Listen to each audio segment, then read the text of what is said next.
Bu- Thank you. Thank you. Thank you. Buongiorno, è un piacere essere qui con voi. And with your permission, I will continue in English.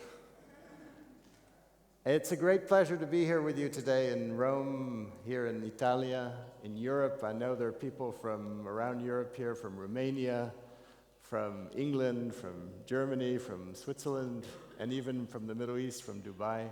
So it's a real pleasure for me to be here, to talk with you about perhaps the most important competence I think we need in today's challenging times, which is the competence that you all have of negotiation and mediation.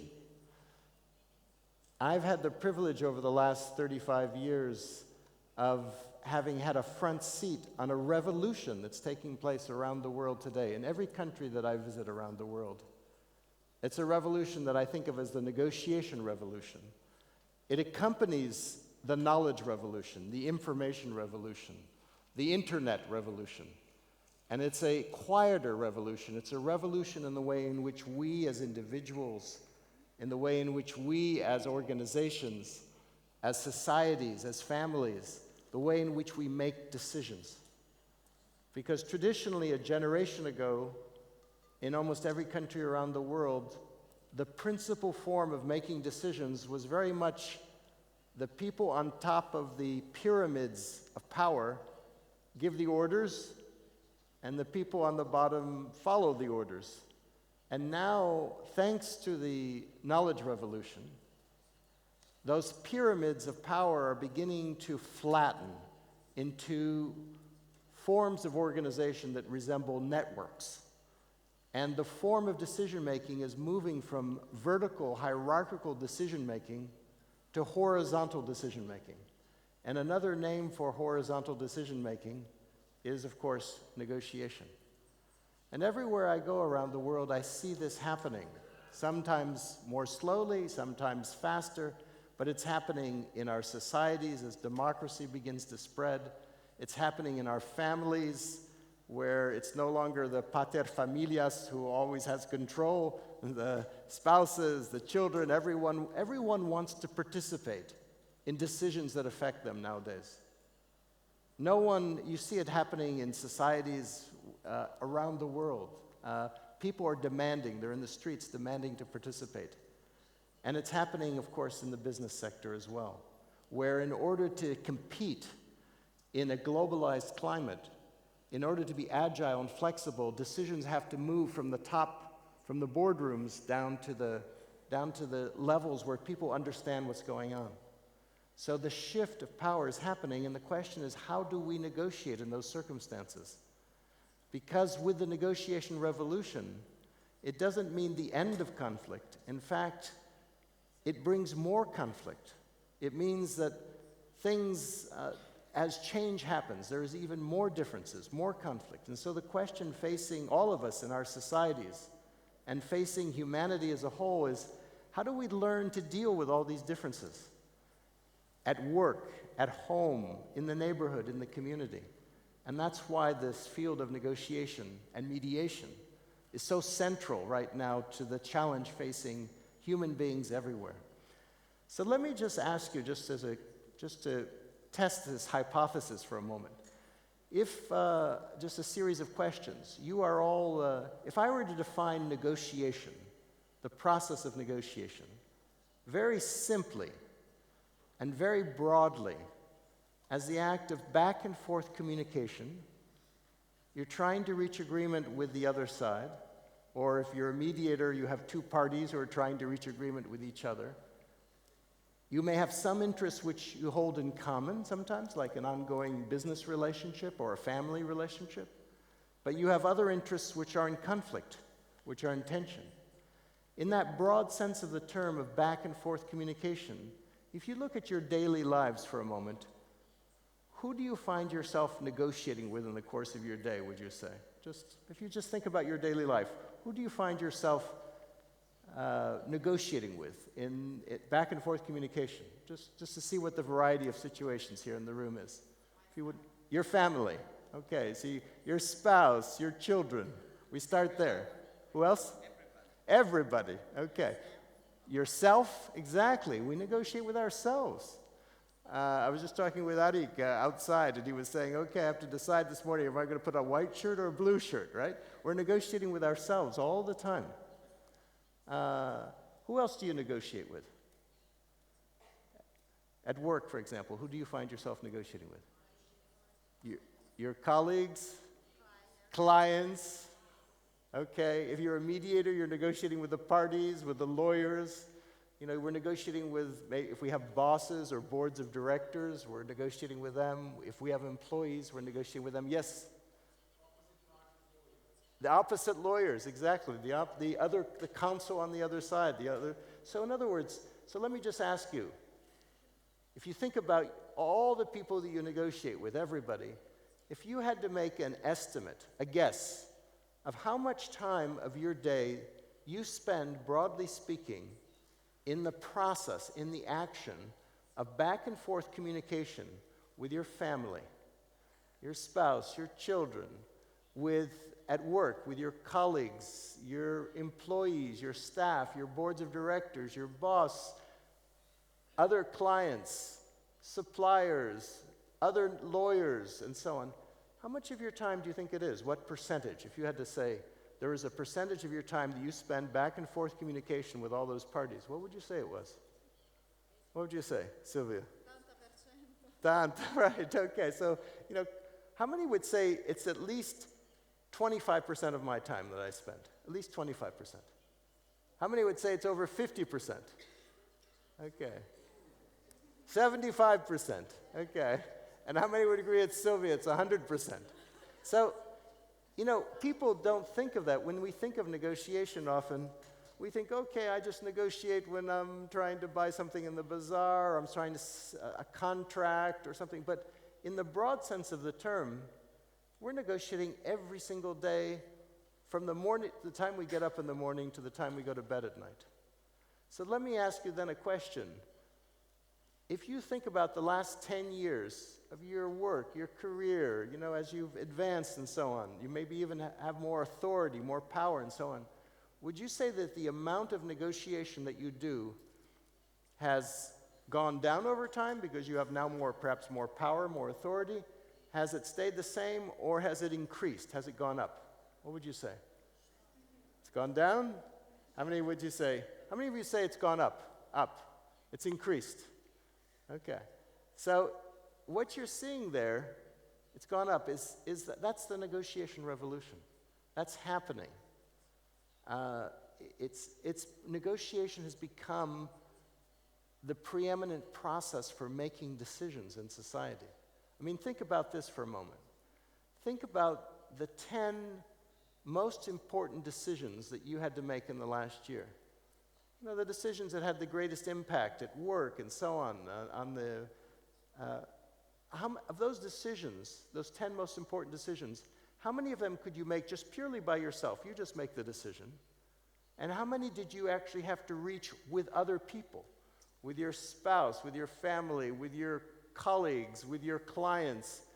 The 10 most important decisions you had to make in the last year, how many of them did you have to reach through a process of shared decision-making? In other words, through a process that we would call negotiation.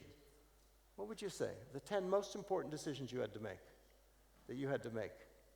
What would you say? How many of them did you actually have to negotiate? All of them, or almost all of them. So that's what's happening, is that negotiation has become the process that is the core process. So the question now is, how do we learn to do it better? How do we learn to do it better? When I started in the field of negotiation, there weren't courses or workshops on negotiation or mediation. There weren't courses in universities. Now there are. Now everywhere you look, people are beginning to learn these skills because they realize that there's something to be learned here that's valuable. Back when I started, people would say, oh, no, if you're a negotiator, it's because you're born a negotiator. You know, negotiation is an art. Well, it's true, negotiation is an art. But even Michelangelo started off as an apprentice, so it's something that we can learn. It's something you can learn through practice. And all of us, each one of us, has numbers of opportunities every single day to practice these skills. One of the questions that's always struck me as interesting is that if we negotiate 50% of our time or 75% of our time, let's imagine we were playing our favorite sport 75% of our time or 50% of our time. We were playing football, soccer, or we were playing swimming, or whatever your favorite sport is, running. If you were doing that, you might be in the Olympics. If you were, playing that much. Why aren't we all in the negotiation Olympics, is my question. And I think the answer to that question lies in good measure in the fact that when we practice our favorite sport, we always have part of our attention focused not just on the outcome, but on the process, on the technique, on the methodology. If we're playing tennis, what's our swing like? We're focused on continuous improvement. But somehow when it comes to negotiation, which we do every day, we put almost all of our attention on the outcome. What's the agreement going to be? Are we going to have an agreement? What are the terms? What are the legal terms? And so on. But if we were to take part of our mind and constantly put it, as we do when we're playing sports, on how are we improving our skills as negotiators, as mediators, every single moment, and apply that art of continuous improvement, then because we have so many chances every day, we will be in the negotiation or the mediation Olympics. And that's my objective, is we have a day here to spend together. As mediators, I know many of you are mediators, and you're all negotiators, and you all know a lot. But we have a day that's rare to spend looking at what is it that makes certain of our negotiations, certain of our mediations more successful, and what makes some of the others less successful. What are the principles that make for success? It's a little bit, we learn negotiation and mediation often a little bit like early bridge builders learned to build bridges. The first bridge builders, they built a bridge, and some fell down and some stayed up, and they learned essentially by trial and error. And then the Romans came along, and through engineering, understanding the basic principles of structural engineering, they began to build larger bridges, larger buildings, larger projects, aqueducts, and so on, that no one had been able to build before. To me, we face the same challenge in negotiation, because negotiation mediation is the act of building bridges between human beings, or building bridges between organizations, or building bridges between societies. And just the same as we can learn the basic principles of structural engineering, so we can do that with negotiation. The structural engineering of the psychological structural engineering, the social structural engineering that allows us to create bridges where there seem to be huge canyons between people, between parties in conflict. Let me, if I may, just give you just one story, one experience that I had very recently, where I wasn't a mediator, but I was almost acting like a mediator. And that's how I see, to me, the basic process is negotiation. And my passion has been to be a mediator, but oftentimes I find myself in situations where I'm not invited in to be a mediator, but I'm invited to assist a negotiation process.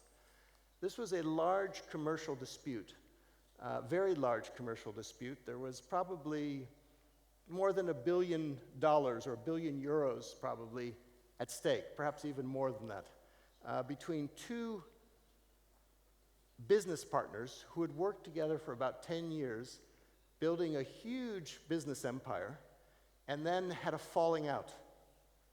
And they were fighting about it, and they were spending, probably in legal fees alone, probably tens of millions of dollars fighting each other every year. One was based in France, the other one was based in Brazil. So it was a cross-continental, the Financial Times called it perhaps the largest cross-continental boardroom showdown in history. It was huge, and they were going to the media, they were attacking each other, they were hiring public relations firms, they were destroying each other's reputations. It was, and the whole question was, who's going to win? Which of these men was going to win over the other? And one of them, the Brazilian executive, he asked me if I would help. And actually, it was actually not just him who asked me if I would help. It was his wife, interestingly enough, who could see, as a woman and as someone who was experiencing the effects of the conflict on the family, because, essentially this conflict, which had gone on for 3 years, was consuming her husband. And so I met with the family, the whole family, and we had a meeting in their home. And I asked the man, I said, my client, I asked him, what he wanted from this conflict. What was his interest? What did he really want? And he gave me a long list. He wanted his $1 billion of shares. He wanted to be freed from a non-compete clause, a non-competition clause for 3 years. He wanted the company headquarters. There were a whole bunch. He had a laundry list. But I asked him, I said, but okay, I understand you want all that. I said, but what do you really want? What do you really want? What's the thing that you most want? He was 76 years old. He had everything he wanted. He had planes. He could fly around the world. He could do his business deals. He had a beautiful family. He had a new family, 2 small kids. What do you want with your life? What do you want to do? You can have anything you want. He had that privilege. And he looked at me, and he said, in Portuguese, he said, liberdade, freedom. Freedom, that's what he wanted. So I said, okay, if I come work for you, that's going to be my objective. My objective is to get you freedom. It's not, we'll look at the whole question of the stock and the non-compete and all those things, but the company headquarters, but all of that, what does that mean to you? You have everything you want. What does that mean to you? We'll get you your freedom. So, but it was an interesting process where a lot of the process, as I find increasingly in negotiation, goes back to something that one of you said earlier, which is it's a negotiation inside ourselves. What do you most want? He was kind of feeling torn. Was he going to go down for the rest of his life fighting with the other guy? Because after all, he was going to be the chairman of the board of this organization for 8 more years, until the time he was 84, and fight every single board meeting, Or was he going to have the freedom that he wanted? But it was a struggle in himself. It was probably a struggle within his partner, and then there was a struggle between them, and then there were all the law firms that they had hired in New York and Sao Paulo and Paris, and everyone working on this giant arbitration suits and so on. So over the months, I met with him, and there was no communication. There had been a process of negotiation for about 18 months that had broken down in absolutely, and it was so complicated. They were doing everything. So when I finally had my first meeting with a representative of the other side, who was a very senior banker in France, a very senior banker who we met in a restaurant in Paris. And it was interesting to me because he said to me, I'd arrived in Paris, and I was just walking around that morning around Paris and Place de la Vendôme there, and there was a beautiful exhibit of enormous, beautiful statues from China that was there in front of the Ritz-Carlton. Just beautiful new exhibit of laughing Buddhas, giant statues. And I was just looking at those Buddhas who were laughing, and I was thinking about my client and saying, he has everything, but he's not laughing, He's not laughing. This conflict was destroying everyone from inside. But not only that, there are 150,000 employees who had divided loyalties.